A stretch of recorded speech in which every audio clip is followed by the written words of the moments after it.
nosso bênçãos para o Brasil.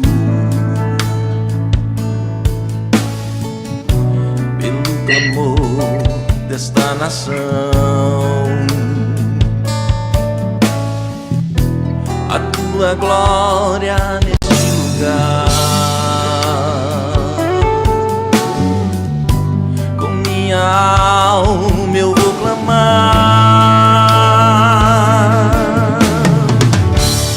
vou orar por ti, Brasil, com a voz do coração. Ó Senhor, atende-me, vem curar esta nação.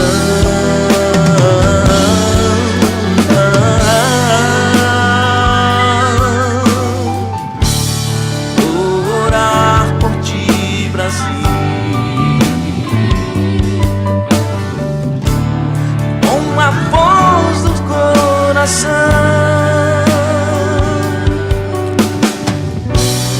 Ó Senhor, atende-me, vem curar esta nação.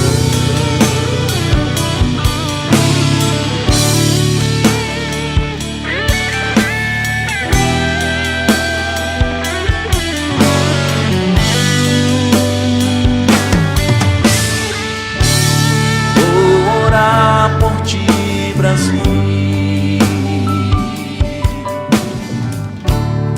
com a voz do coração.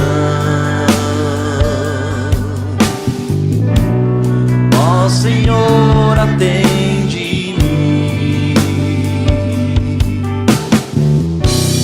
vem curar esta nação.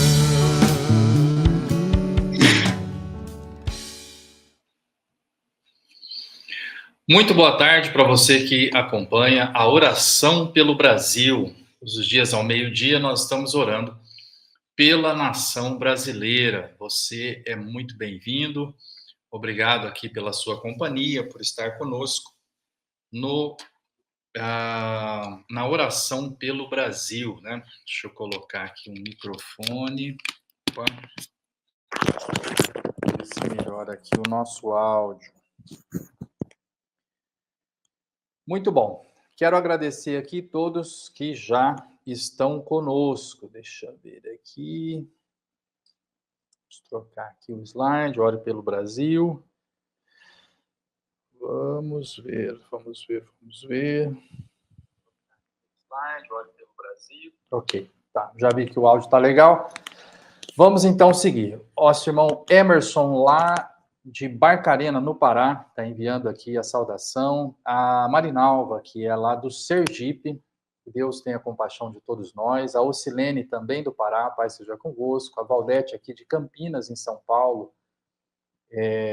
enviando saudação. A Inês de Curitiba, Pai seja convosco. A Maria de Fátima, de Cândido Mota, também enviando saudação. Deus abençoe o nosso Brasil, né? São todos nossos irmãos na fé aqui de vários lugares do Brasil, acompanhando o programa Rumo ao Trono, né, especial, uma série especial agora, que nós estamos fazendo ao meio-dia, todos os dias, a oração pelo Brasil, né? Então, é uma satisfação estar com você aqui no nosso programa e na nossa campanha de oração pelo Brasil, né? E você é muito bem-vindo.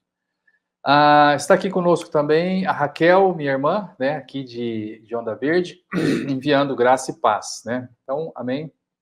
Obrigado pela participação, Raquel, também aqui conosco. Estamos orando pelo Brasil, né? Então, eu estou oferecendo para você alguns materiais gratuitamente, né? Então, vou deixar aqui para você ver o livro Rumo ao Trono, né? Então, esse livro, ele Ensina-nos a Orar, é o livro do programa, e ele vai te ajudar a construir um hábito de oração. Então, esse livro está disponível para você aqui como é que chama, meu Deus? Na descrição do vídeo, né? Na descrição do vídeo do YouTube, você olha ali na descrição, tem o link para você clicar e baixar o livro, tá? Quanto custa? Nada, tá? É de graça, é um livro digital para você baixar no seu celular ou computador e não custa nada, tá? Então vai te ajudar aí a ter disciplina, a fazer oração, a ver os versículos da Bíblia que falam sobre oração, as instruções que a Bíblia tem sobre oração para você orar pelo Brasil. Estou oferecendo também a lista de Trump, que é um e-book com todos os ministros da Suprema Corte e as autoridades brasileiras que tiveram o visto cancelado lá por ordem do presidente dos Estados Unidos, né, do secretário Marco Rubio lá. Eles fizeram um ato inédito, né? Isso é uma coisa que vai entrar para a história. Eu tenho falado lá para os meus alunos na Faculdade de Direito que isso eles estão vivendo a história, né? Então nós estamos todos aqui, nunca aconteceu isso, né? Nós nunca tivemos uma autoridade brasileira que tivesse o visto cassado, nem a aplicação da Lei Magnitsky nunca foi aplicada a nenhum brasileiro, foi a primeira vez. Então nós estamos vivendo a história. Isso certamente estará nos livros de história daqui 50, 100 anos. Será dito, né, que em julho de 2025 houve aí essa punição estrangeira, né, essa punição vinda de outro país para as autoridades do nosso país. Então, é importante a gente, né, se inteirar dessas questões todas, e aqui nesse e-book tem para você as autoridades, quem são, a formação delas, e nós estamos pedindo que você ore pelo Brasil para que toda essa confusão se resolva de maneira pacífica, né, essa guerra tarifária, guerra diplomática, aí, né, toda essa questão que está colocada aí, que nós possamos ver uma solução pacífica, né, que traga paz, segurança, tranquilidade aqui para o nosso dia a dia. A gente sabe que paz e segurança mesmo só no reinado de Cristo, mas que o Brasil não venha entrar numa guerra civil, numa revolta, em alguma coisa que traga perda de vidas, violência e prejuízo aí para a nossa nação, né? E nós sabemos que a Bíblia diz que nós devemos orar pelos reis e pelos que têm autoridade para termos uma vida calma e pacífica com dedicação a Deus e respeito aos outros. Está lá na primeira carta de Timóteo 2:2, e por isso nós estamos aqui orando, né? Também na Antiga Aliança tinha o versículo lá no segundo livro de Crônicas, dizendo: se o meu povo que se chama pelo meu nome se humilhar e orar, eu ouvirei dos céus, perdoarei seus pecados, sararei a sua terra. Então nós temos essa confiança, essa fé que Deus pode perdoar os pecados do Brasil e sarar a nossa terra, né? Também o nosso irmão Emerson aqui, que o eterno Deus possa ter misericórdia do nosso Brasil. Amém, irmão Emerson? Muito bom. É isso que estamos pedindo, né? E eu tenho aqui, irmãos, trabalhado com vocês alguns temas que eu entendo que trata-se também de educação política, né? Nós estamos falando aqui de direito constitucional e que todo poder emana do povo. Já falamos de alguns artigos da Constituição, sobre os três poderes, passamos uma semana orando aí pelos três poderes. Depois estivemos orando pelo Senado Federal, né? Todos os senadores, nome a nome, nós oramos pelos 81 senadores divididos, né, por regiões, né, estados e regiões. Então, se você pegar o histórico aí dos vídeos, na semana passada nós fizemos a oração por todos os senadores, né? Sabemos que o Senado tem um papel fundamental no equilíbrio dos poderes, e o Senado é a casa do Legislativo que está encarregada, né, de propor o equilíbrio, o freio e contrapeso para o judiciário, né? Sabemos disso, é lá que pode ser processado, por exemplo, um pedido de impeachment, como foi do ex-presidente Collor, da ex-presidente Dilma. Também no Senado pode ser feito um processo de impeachment em relação a um ministro do STF, né? Então, já mostrei para vocês aqui também, está na descrição de outros vídeos aí, um vídeo do senador Espiridião Amin dizendo que em termos de educação política, o Brasil precisa de um impeachment de ministro da Suprema Corte, né? Para deixar claro, né, ele diz, olha, não precisa nem ter a cassação do mandato, só de abrir o processo já vai deixar claro, né? O próprio judiciário certamente vai fazer um trabalho interno ali para ter uma autocontenção e frear, né, alguns excessos que nós temos visto aí acontecer. E hoje nós vamos falar um pouco sobre eleições, nós vamos falar sobre voto, vamos falar sobre um direito também fundamental e que é a base, né, da nossa sociedade, de um Estado democrático de direito, é o fato de ter eleições, né? É o fato das pessoas poderem escolher os governantes. O que é, na verdade, o processo eleitoral? O processo eleitoral é quando o povo escolhe os seus representantes, porque todo poder pertence ao povo, está escrito lá na Constituição, bem no início ali, né, nós temos todo o poder pertence ao povo que o exerce por meio dos seus representantes. Então, nós temos o poder como povo, né, e como povo a gente decide o que vai ser e o que não vai ser no país. Mas não pode todo mundo ser chamado para tomar as decisões ao mesmo tempo, né? Então, lá na Grécia Antiga, quando no berço da democracia, os homens livres, em idade militar, né? Tinha um critério lá, mas esses homens se reuniam numa assembleia e eles votavam todos os assuntos. Então, nós vai para a guerra ou não vamos? Vamos fazer tal coisa ou não vamos? Tal. Então, eles tinham essa reunião e todo mundo votava. Mas era possível reunir essas pessoas porque era uma cidade pequena, todo mundo se reunia na praça, estava resolvido. Agora, hoje, nós não podemos reunir o Brasil inteiro em toda questão e votar, toda hora votar. Né? Olha, vai fazer isso ou não vai? Né? Nós vamos construir uma ferrovia? Não, não vai, todo mundo vota. Vamos fazer tal coisa, todo mundo vota. Não tem como. Né? Você pensa numa cidade, essa rua vai virar mão dupla, era mão única, vai virar mão dupla, chama todo mundo para votar. Aqui nós vamos fazer uma praça, chama todo mundo para votar. Puxa, é complicado, né? Então você não ia fazer outra coisa a não ser ficar votando. Então, uma coisa mais racional é a gente faz o processo eleitoral e vota em um representante, e esse representante, então, exerce o poder que pertence ao povo por um mandato, né? Um mandato que termina com T, né? Um mandato. Este mandato, ele é limitado, então ele tem um período de vigência, né? Então a pessoa assume um mandato de prefeito por 4 anos, assume um mandato de vereador por 4 anos, né? De deputado, senador, de deputado federal, governador, deputado estadual, todos, né? Nós temos aí esse mandato de 4 anos, presidente até. Só é diferente o mandato do senador, que é de 8 anos, né? Então, esse mandato, essa pessoa que vence as eleições e assume o mandato, ele exerce um poder representando o povo. O poder não é dele, né? Ele está lá eleito, mas ele não é o poderoso. Ele está ali ocupando uma posição de governo, ocupando uma posição de poder, em nome do povo. Né? Não é dele aquele poder, ele está atuando em nome do povo. Tanto que um dia aquele mandato acaba e ele tem que deixar o poder, né? Ele tem que deixar aquele cargo, porque o mandato terminou. Porque as eleições, ela visa, né, deixar ali uma pessoa no cargo, né, durante um período e ter uma renovação. Né? Então eu já vou falar aqui da questão da renovação, mas deixa eu ver se eu vou lá primeiro, então. Eu ia falar, tem um assunto aqui, tem outro aqui no próximo slide, eu vou falar desse aqui primeiro. Então, vamos lá. Olha, as eleições, então, nós vamos chamar, a Constituição chama de sufrágio universal. O que é o sufrágio universal? É a eleição em que todos votam e tem o mesmo valor todos os votos. Então, não importa se é rico ou pobre, se é homem ou mulher, se é negro ou branco, todos têm o mesmo peso, o voto é o mesmo. Isso nem sempre foi assim, tá?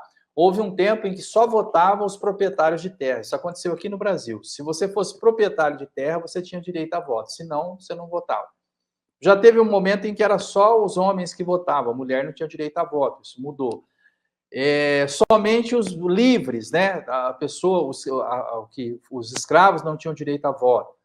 Então, assim, ou etnia, ou alguém que, né, que não fosse de uma outra raça, os índios. Não, então, veja, tudo isso eram barreiras para o exercício do voto universal, e hoje não. O voto é universal. Todos que têm, né, idade, estão aptos, têm os direitos políticos, eles votam, e o peso do voto dele é o mesmo.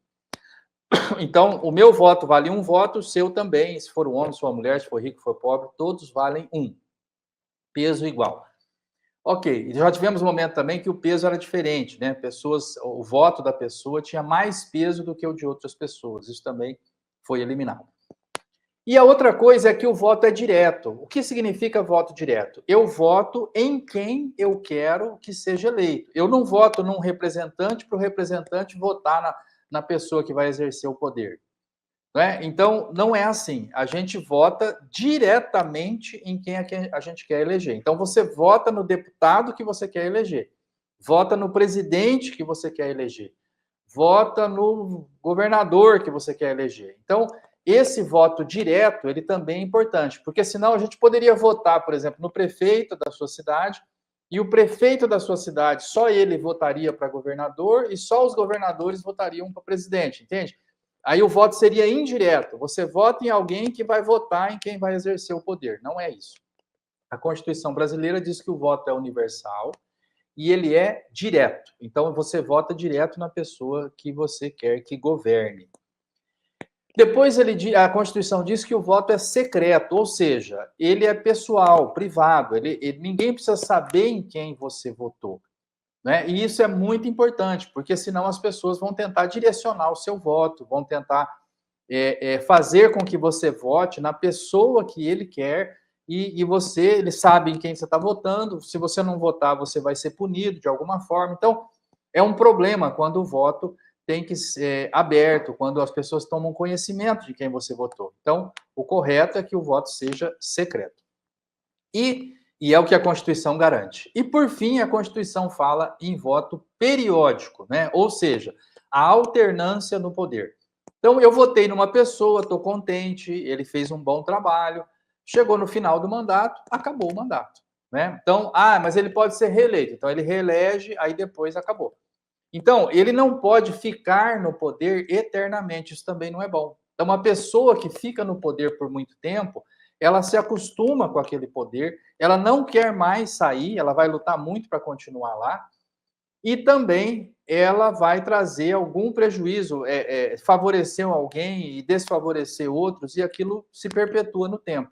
Então, quando você tem alternância de poder, você tem também essa troca, né? Tem o pessoal que está sendo beneficiado, de repente fica em segundo plano, aí o que estava em segundo vira primeiro. Então, você tem uma alternância ali, um grupo à frente, depois outro grupo. As ideias boas de um grupo vão entrar colocadas em prática, aí as ideias do outro grupo, que não está no poder, mais tarde eles entram e também colocam em prática suas boas ideias. Então, a ideia é que essa alternância traga tudo de bom que a sociedade tenha de um lado e de outro e nós possamos ter um governo, né, que não perpetua ninguém no poder, como eram os reis antigamente, que ficava a família, passava para o filho.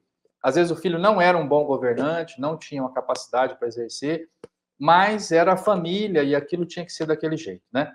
Então, hoje não. Hoje nós temos eleições com o chamado sufrágio universal, onde todos votam. O voto é direto, é secreto e é periódico. Tá? Então, é isso que a Constituição nos propõe no artigo 14, a soberania popular, ou seja, a capacidade do povo de governar, a força do povo, o poder que o povo exerce, será feito por meio de eleições, né? Um voto universal, direto, secreto, com valor igual para todos nos termos da lei. Né? E também o povo exerce o seu poder por meio de plebiscito, que é quando faz uma consulta anterior, né, à decisão. Então você faz um plebiscito, olha, queremos fazer tal coisa, põe para votar. O povo diz não, então não faz. Se o povo disser sim, aí sim vai fazer. Ou referendo, quando a decisão já foi tomada e faz uma consulta popular para ver se o povo confirma aquela decisão. Então, primeiro toma a decisão, depois consulta o povo, referendo. Ou consulta antes de tomar a decisão, aí é plebiscito. E aí, a última aqui é a iniciativa popular também, para que o povo exerça o seu poder por meio de iniciativa popular. Significa o seguinte, eu quero um projeto de lei, eu gostaria que fosse assim, mas ninguém propõe esse projeto de lei.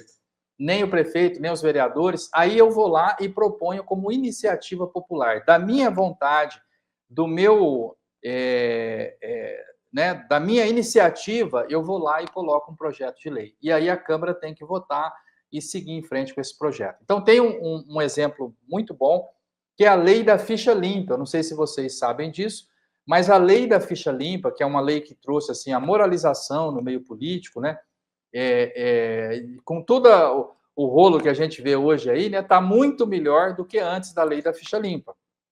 E ela vem sendo modificada, estão piorando a lei da ficha limpa, né? Mas ela, quando foi publicada, era muito boa, trouxe ganhos reais para o Brasil e não foi proposta de nenhum governante, foi uma iniciativa popular, né? Nasceu no seio ali da CNBB, dos trabalhos nas discussões da Igreja Católica, depois eles fizeram colher assinatura no Brasil inteiro e juntaram, né, muitas outras entidades, e no final foi aprovada a lei da ficha limpa. Essa é uma lei que foi feita por iniciativa popular. Então, nem tudo a gente tem que ficar dependendo lá dos nossos representantes, né? O povo exerce o seu poder através, né, das eleições e dos seus representantes, mas também mediante plebiscito, referendo, iniciativa popular, e tem outros instrumentos que permitem que o povo exerça o seu poder diretamente, independente do seu representante.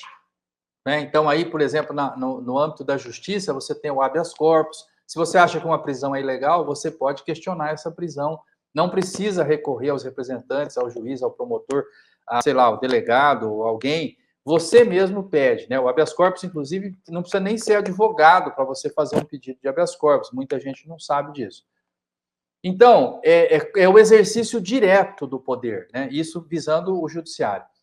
No legislativo, você pode fazer um projeto de iniciativa popular, como foi a lei da ficha limpa, também é um jeito de exercer o poder diretamente, independente dos representantes que tem lá eleitos. E no executivo, você pode fiscalizar o executivo também através dos conselhos municipais, através de uma denúncia popular, de uma ação popular, né, que questiona desvio de dinheiro público. Você pode fiscalizar o executivo de forma direta, independente das instituições. Então, o poder pertence ao povo. No executivo, no legislativo e no judiciário, você pode exercer esse poder por meio dos seus representantes ou diretamente interferindo com essas iniciativas que eu estou propondo aqui para você. A iniciativa de projeto de lei de maneira popular, o habeas corpus ou mesmo a fiscalização, né, através de uma ação popular ali que vá questionar gastos públicos do executivo, tá? Então, o poder se exerce através dos representantes ou diretamente, ele pertence ao povo. E os representantes exercem esse poder durante um mandato. Terminou o mandato, terminou ali o poder dessa pessoa, ele tem que entregar, passar adiante, né?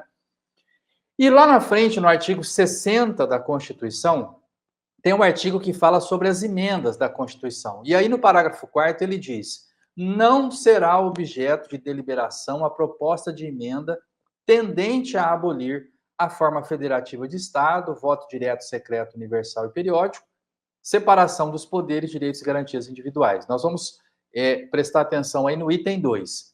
Ou seja, essa é a chamada cláusula pétrea da Constituição. Isso quer dizer o seguinte: está na Constituição e não vai mudar, porque uma proposta de emenda não será aceita. Tá? Perceba ali no parágrafo 4º.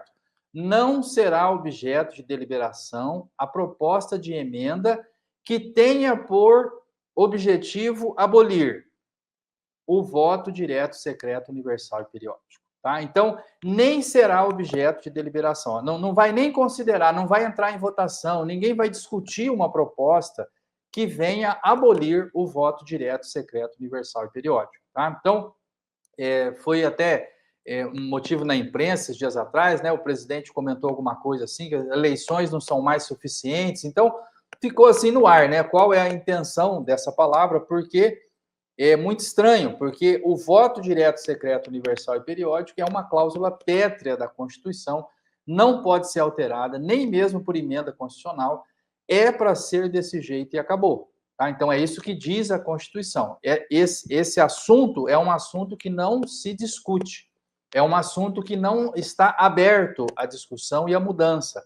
Não é um assunto que está aberto ao debate. É um assunto que o Estado brasileiro, a Constituição de 88, considera como algo inegociável, considera como algo imutável, né? Como diria um ministro aí um tempo atrás, é um assunto imexível, né? É algo que nós não queremos que mude, que seja diferente. Então, isso tudo é Constituição Federal do Brasil. Hoje eu passei para vocês algum conteúdo aí do artigo 14 e do artigo 60 da Constituição, falando de eleições, falando de voto, né? Como que isso funciona e como que o Brasil optou, né, por ter um sistema eleitoral onde nós praticamos o voto direto para a pessoa com quem nós queremos eleger, secreto, que ninguém precisa saber quem você votou, todos votam com o mesmo peso, universal, e ele é constantemente renovado, esses governantes, com o voto chamado periódico, né? Então, essa que é a ideia.